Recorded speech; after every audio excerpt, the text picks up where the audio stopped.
KSP को majority लोग एक हॉरिबल सा कॉन्सेप्ट मान के चलते, बड़ी आसान सी चीज़ है, उन्होंने एक न्यूमेरिकल नहीं बना रखे, उन्होंने इसकी प्रैक्टिस नहीं करी, इसलिए ये उन्हें मुश्किल सा लगता है। लेकिन बेसिकली इसके अंदर हमने कौन सी चीज़ें पढ़नी है, हमने इसके डेफिनेशंस पढ़ने हैं, डिफरेंट सॉल्ट्स की KSP निकालते कैसे है, KSP और आयनिक प्रोडक्ट्स में क्या रिलेशनशिप है, KSP और कॉमन एनएफ क्या है, KSP का pH के साथ क्या रिलेशनशिप है। इसके बाद भी चीज़ें हो सकती है कि KSP को डेल्टा G के साथ कैसे लिखते, KSP को डेल्टा H के साथ कैसे लिखते, तो ये सारी चीज़ें हो सकती है। मेडिकल में जनरली यहाँ तक पूछते, यहाँ के बाद JEE के अंदर पूछते। तो इस वाली वीडियो में यहाँ तक ही है, इसके बाद की वीडियो किसी और वीडियो में। सॉल्युबिलिटी है क्या, किसे सॉल्युबल मानते हैं और किसे इनसॉल्युबल मानते हैं। तो पहली बात तो यहाँ से स्टार्ट होती है, किसे सॉल्युबल कहे और किसे इनसॉल्युबल कहे, और इसको कौन सी यूनिट के अंदर मेजर करते हैं, इसकी यूनिट क्या हो सकती है। तो इसकी बड़ी सारी यूनिट हो सकती है, ग्राम पर लीटर हो सकती है, मोल्स पर लीटर हो सकती है, और पुराने टाइम पे इसे पर 100 ग्राम के अंदर मेजर करते थे, वेट पर 100 ग्राम पहले, अभी नहीं करते, अभी मेजॉरिटी हम इनके अंदर करते हैं। लेकिन ये कैसे डिसाइड करें कि किस वाली सॉल्ट को कहना है कि ये सॉल्युबल है और किस वाली सॉल्ट को मानना है कि ये सॉल्युबल नहीं है। तो सॉल्युबिलिटी के लिए वेरी सॉल्युबल अगर हम किसी बात को कहना चाहते हैं तो 0.1 ग्राम पर लीटर, इससे ज़्यादा, इतना या इससे ज़्यादा अगर है तो वो सॉल्युबल है, अगर इतना या इससे ज़्यादा है तो। अगर इसकी वैल्यू 0.01 ग्राम पर लीटर है तो हम ये कह सकते हैं कि वो थोड़ा लेस सॉल्युबल है, आसानी से सॉल्युबल नहीं है। ये वैल्यू मिनिमम है, ये इसकी मिनिमम वैल्यू है, कम से कम इतनी होनी चाहिए। और अगर ऐसा है 0.001 ग्राम पर लीटर है, इससे या इससे कम सॉल्युबल है, इससे या इससे कम, तो उसे इनसॉल्युबल मान लेते हैं। तो यहां पे इससे ज़्यादा होनी चाहिए और यहां पे इससे कम होनी चाहिए, अगर ऐसा है तो मान लेते हैं। तो स्टार्ट करते हैं आयनिक प्रोडक्ट और KSP के बीच में रिलेशनशिप क्या है। तो KSP बेसिकली है क्या, सपोज हमने एक सॉल्ट ले रखी है, लेट इट बी NaCl, तो इसने डिसोसिएट करा खुद को Na पॉजिटिव और Cl नेगेटिव के फॉर्म में। अगर हमने इसकी K इक्विलिब्रियम लिखी, मान लो हम इस वाली सॉल्ट की K इक्विलिब्रियम लिखना चाहे तो लिख सकते हैं, आंसर ही नहीं लिख सकते, क्योंकि K इक्विलिब्रियम उन सॉल्ट्स की होती है जो लेस सॉल्युबल होते हैं। इस वाली केस में K इक्विलिब्रियम का कॉन्सेप्ट ही काम नहीं करता, because it's a highly soluble, तो फिर कौन से सॉल्ट ले सकते हैं, बड़े सारे सॉल्ट हो सकते हैं, लेट इट बी PbCl2। ऐसे सॉल्ट हो सकते हैं जो ज़्यादा सॉल्युबल नहीं है, बहुत कम सॉल्युबल है। तो अगर हमने इस वाली सॉल्ट की KSP लिखी, तो अगर हमने इस वाले सॉल्ट की K इक्विलिब्रियम लिखी तो ये हमें कैसा दिखेगा, concentration of product by concentration of reactant divided by PbCl2, which is basically A solid. This is solid whereas these two are in the aqueous form। जब वो आयंस के अंदर है, they are supposed to be in the aqueous form, तभी वो ions के अंदर है। अब यहाँ पे अगर हमने इन चीज़ों को डिकोड करने की कोशिश करी, तो अगर K equilibrium multiplied by concentration of PbCl2, ये कांस्टेंट है और ये भी एक कांस्टेंट है, हम सॉलिड की ऑन एन एवरेज 1 लगा लेते हैं, इन दोनों को मिला दिए तो एक नई इक्विलिब्रियम, एक नई कांस्टेंट आ गई जिसे लिखते हैं KSP सॉल्युबिलिटी प्रोडक्ट। अब ये है KSP solubility product.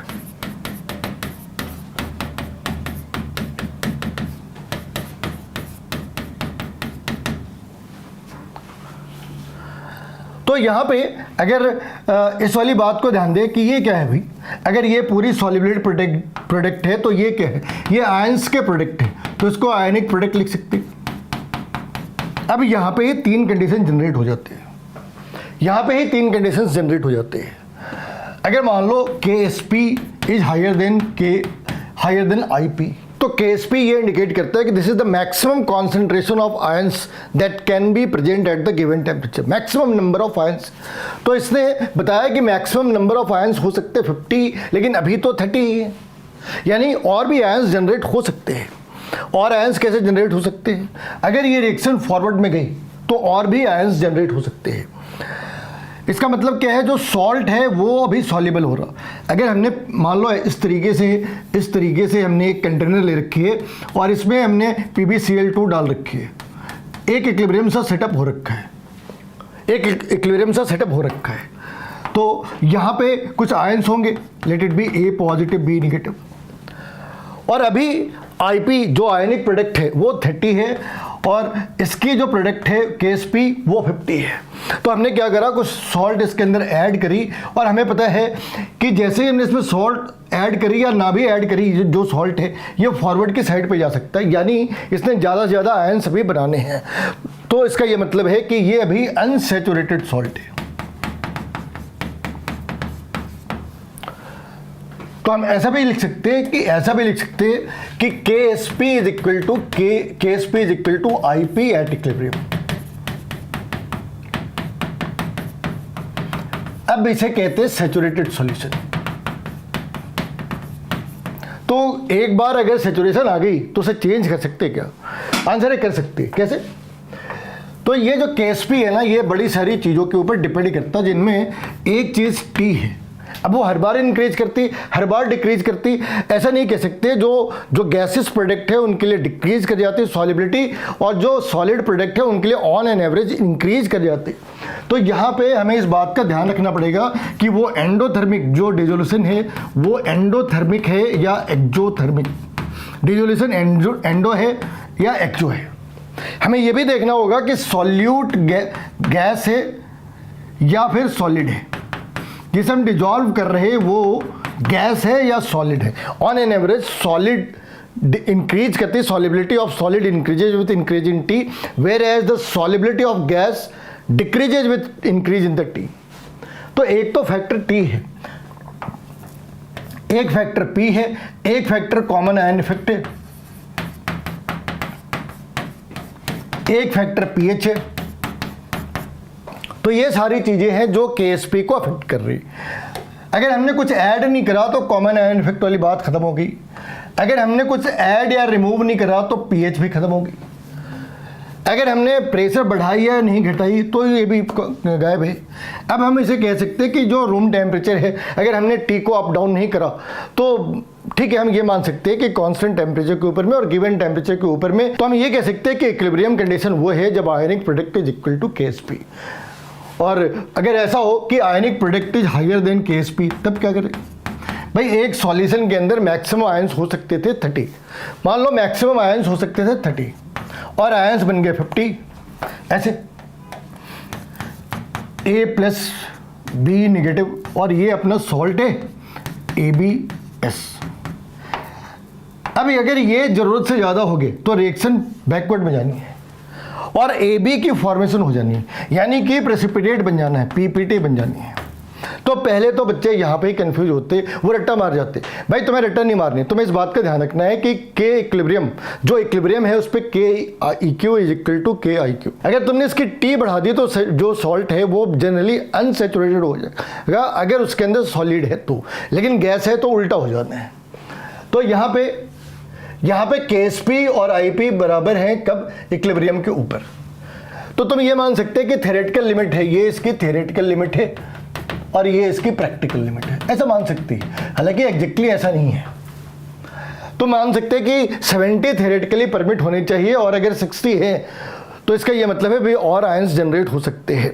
70 theoretical limit है मगर वहाँ पे ऑलरेडी 90 है, इसका मतलब 20 तो गायब हो जाने हैं, रिएक्शन बैकवर्ड में जानी है। पहली बार फंसते हैं कॉन्सेप्ट के अंदर और दूसरी बार फंसते हैं वो इक्वेशंस के अंदर और तीसरी बार फंसते हैं कैलकुलेशन में और थर्ड टाइम फंसते हैं। ये पहली ट्रैपर है, ये दूसरी ट्रैपर है और ये तीसरी ट्रैपर है। तो इक्वेशन का पार्ट भी बहुत ही इंटरेस्टिंग है। इस वाली केस में क्या है कि अगर हमने सॉल्ट को कैसे ले रखा है वो देखना है। अगर सॉल्ट AB है तो चीज़ें बड़ी आसान है। इसने खुद को डिसोसिएट करा ए पॉजिटिव और बी नेगेटिव के फॉर्म में। अगर हम इसकी सॉलिबिलिटी एस लगा ले, इसकी भी एस लगा ले, और यूनिट है मोल्स पर लीटर। अगर कुछ ना लिखा हो तो मोल्स पर लीटर है, और हम पूरी जो कैलकुलेशन है उसमें डिसिप्लिन यही फॉलो करेंगे कि अगर कुछ ना लिखा हो तो मोल्स पर लीटर है, कि उसने ग्राम मिलीग्राम जो भी कहा उसमें कन्वर्ट करने से पहले उसे मोल्स पर लीटर के अंदर कन्वर्ट करना, पहले वहाँ से निकाली फिर उसे ग्राम में, मिलीग्राम में, माइक्रोग्राम में, जिसमें मर्जी तुम्हारी बदल सकते हैं। तो अगर इसकी हमने केस भी लिखनी है तो अब मुश्किल है, बहुत आसान है, s multiplied by S square. तो अगर तुम्हें s निकालनी है तो वो भी आसान है, KSP। लेकिन हर एक सॉल्ट ऐसे तो हो नहीं सकते, एक सॉल्ट ऐसा भी हो सकता, AB2। तो इस वाली केस में क्या लिखा भाई, इसने खुद को कैसे डिसोसिएट करा, A2 positive plus 2B negative. अब यहाँ पे तुम्हें केयरफुल होना है, A2 पॉजिटिव की तो S है मगर इसकी आ गई 2S, और अगर हमने इसकी KSP लिखी तो ध्यान रखना ये आ गई S मल्टीप्लाइड बाई 2S और ये पावर में, तो ये आ गई 4S3।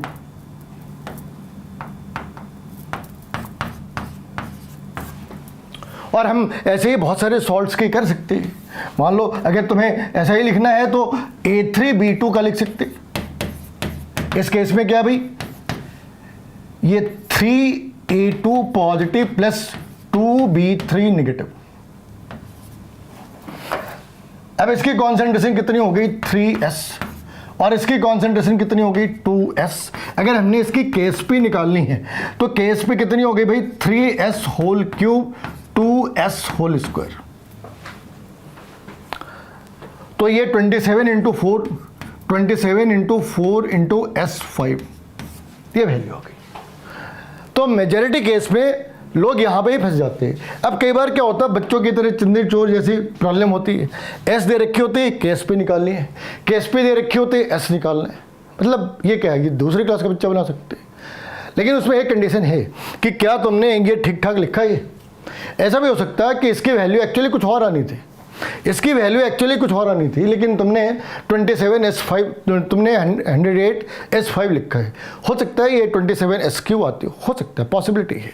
तो दांतों के एनामेल के अंदर हाइड्रोक्सी एपेटाइट नाम की एक केमिकल होती है, हाइड्रोक्सी एपेटाइट। अब ये जो हाइड्रोक्सी एपेटाइट है इसका फॉर्मूला है CA5PO4 3OH। ये हाइड्रोक्सी एपेटाइट है। अगर हमें इसकी KSP लिखनी हो तो पहले हमें इसे आयोनाइज करना है। ये आयोनाइज कैसे हो सकती, तो calcium 2 positive whole 5 PO4 3 negative, PO4 3 negative whole 3 OH negative, OH negative. तो इसे लिख सकते हैं 5S5 3S3 और S।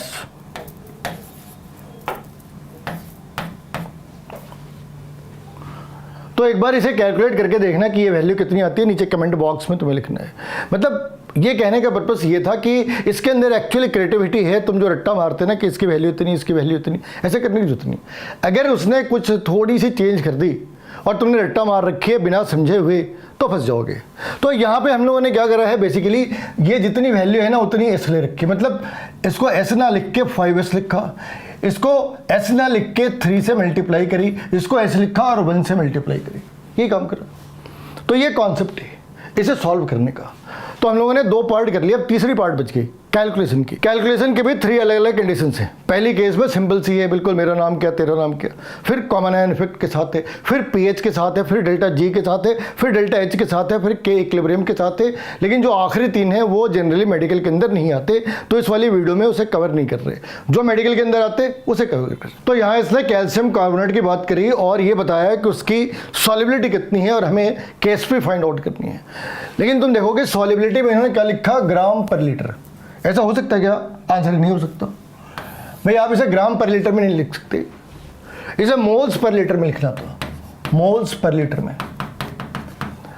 अच्छा, कैल्शियम कार्बोनेट को अगर तुमने डिसोसिएट करा तो ये कुछ इस तरीके से आनी है, calcium 2 positive plus carbonate 2 negative, यानी दोनों के नीचे ही एस लिखना है, ये भी एस और ये भी एस। अगर दोनों ही एस हैं तो केएसपी हो गए बड़े आराम से एस स्क्वायर, लेकिन मोल्स पर लीटर होना चाहिए, है ना। यहाँ पे मोल्स पर लीटर की जगह इन्होंने ग्राम पर लीटर दे रखा है। क्या करें अब, क्या करें, इसे कन्वर्ट करते हैं इसके मोल्स पर लीटर में। कैसे, 0.018 को इसके मॉलिक्यूलर वेट से डिवाइड कर दी तो ये आंसर है 1.8 इंटू 10⁻⁻⁴ मोल्स पर लीटर। ये मोल्स पर लीटर है। तो यहां पे हमने इसकी एस स्क्वायर निकालनी है, 1.8 इंटू 10⁻⁴ की होल स्क्वायर कर दी तो ये कितनी आ गई, 3.24 इंटू 10⁻⁸। ये आ गई केएसपी। इतनी आसान है। लेकिन अगर इसने इसकी जगह कैल्शियम हाइड्रोक्साइड बोला होता तो, अगर इसने इसको कैल्शियम हाइड्रोक्साइड बोला होता तो, कैल्शियम हाइड्रोक्साइड इसने बोला होता तो ये चीजें कुछ इस तरीके से लिखते, calcium 2 positive plus 2 OH negative. एक एस है, दूसरा 2s, एक एस, ये सेकेंड 2s, तो इसकी केएसपी क्या लिखी भाई, s multiplied by 2s whole square. So finally this is 4s³।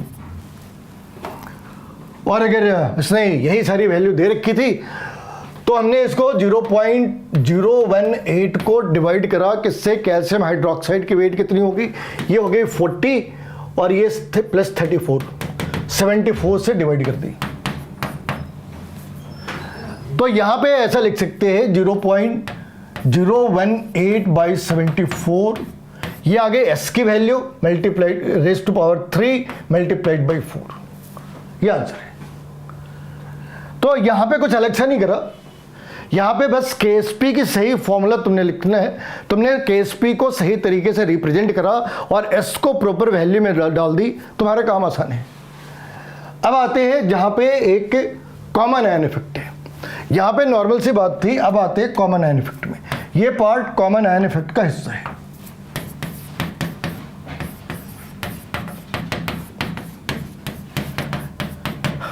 अब ये कॉमन आयन कैसे भाई, तो यहां पे अपने पास एक क्लोरीन है और यहां से भी अपने पास एक क्लोरीन है, तो इन दोनों में से, और जो इक्विलिब्रियम का कॉन्सेप्ट है, जो केएसपी का कॉन्सेप्ट है, हमने स्टार्ट में बात करी कि सोडियम क्लोराइड के ऊपर नहीं लगा रहे क्योंकि वो तो हाईली सॉल्युबल है, यहाँ पे वो लगा रहे हैं जो इक्विलिब्रियम में इक्विलिब्रियम के अंदर एग्जिस्ट करता हो। और इक्विलिब्रियम किसके अंदर, इक्विलिब्रियम है डिसोसिएटेड और अनडिसोसिएटेड के बीच। कितना पार्ट डिसोसिएट करा, कितना पार्ट अनडिसोसिएटेड है, ये इसके बीच का मैटर है। तो इस वाली पार्ट में से पूछा कि केएसपी कितनी है, 1.8, यानी कि अगर जो AgCl को लिखा तुमने तो कैसे लिखोगे, Ag positive plus Cl negative, इसकी लिखी S, इसकी लिखी S, तो केएसपी आ गई s²। लेकिन S की वैल्यू कौन सी लेनी है, इसमें इंपॉर्टेंट है। यहाँ पे जो भी ब्रेक करे Ag पॉजिटिव Cl नेगेटिव, हमने S के हिसाब से तो लिख ली, लेकिन अभी हमें यह मालूम है कि कुछ क्लोरीन तो यहाँ से भी आते हैं। अब ये कुछ क्लोरीन ही मेजर क्लोरीन है या ये माइनर है, ये हमें डिसाइड करना है। तो AgCl एक वीक इलेक्ट्रोलाइट है और वहाँ पे NaCl एक स्ट्रॉन्ग इलेक्ट्रोलाइट है। स्ट्रॉन्ग इलेक्ट्रोलाइट का मतलब है इसने 100% खुद को डिसोसिएट कर लिया। तो मतलब ये है कि वीक इलेक्ट्रोलाइट में जो क्लोरीन है वहाँ के कॉम्परेटिवली जो स्ट्रॉन्गर इलेक्ट्रोलाइट से क्लोरीन आ रही, वही मेजॉरिटी पार्ट है। तो ये अपना मेजॉरिटी पार्ट है, इसने Na पॉजिटिव और Cl नेगेटिव जनरेट करा। ये कितनी है, 0.01 मोलैरिटी दे रखी है मोल्स पर लीटर, और ये कितनी है, 0.01 मोल्स पर लीटर। तो हमने यहाँ पे S तो लेना है, लेकिन Cl की जगह पे प्लस 0.01 भी लेनी है। अब यहाँ पे देखो KSP कितनी है, 10⁻⁻10। तो अगर तुमने उसकी अंडर रूट लगा ली तो 10⁻⁵, यानी कि S की वैल्यू 10⁻⁵ में है, जबकि ये है 10⁻²। तो रफली 10⁻³ यानी 1000 टाइम्स कॉन्सेंट्रेशन कहाँ से ज़्यादा आ रही, 1000 टाइम्स क्लोराइड आ रही NaCl से। तो अगर हमने 1000 में 1 ऐड कर दिया या सब्सट्रैक्ट कर दिया, क्या ही फर्क पड़ते। तो हम यहाँ लिख सकते हैं कि यहाँ पे जो KSP है इट्स ए वेरी लो।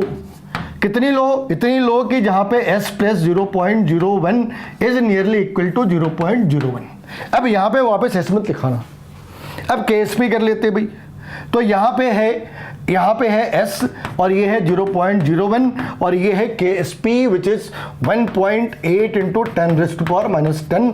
तो हमें S चाहिए, तो S कैसे निकाली भाई, इसको डिवाइड कर दी 10⁻² से, तो ये आंसर है S = 1.8 × 10⁻⁸। समझ गई बात? इतनी बात तुम्हें समझ आ गई कि एक्चुअली हुआ क्या कि यहाँ पे Cl के 2 सोर्स थे, लेकिन अनफॉर्चुनेटली जो दूसरा सोर्स था वही मेजर सोर्स था, उसने 1000 रुपये दिए और दूसरे वाले ने 1 रुपये दिए। तो हम ये नहीं कह सकते कि चलो 2 लोग हैं, समाजवाद चल रहा, दोनों को बराबरी पे डाल देते, ऐसे नहीं चलता। केमिस्ट्री है, सोशलिज्म नहीं चलती। तो हमने क्या करा, 1 रुपये को साइड कर दिया, 1000 रुपीज़ को इंक्लूड करा।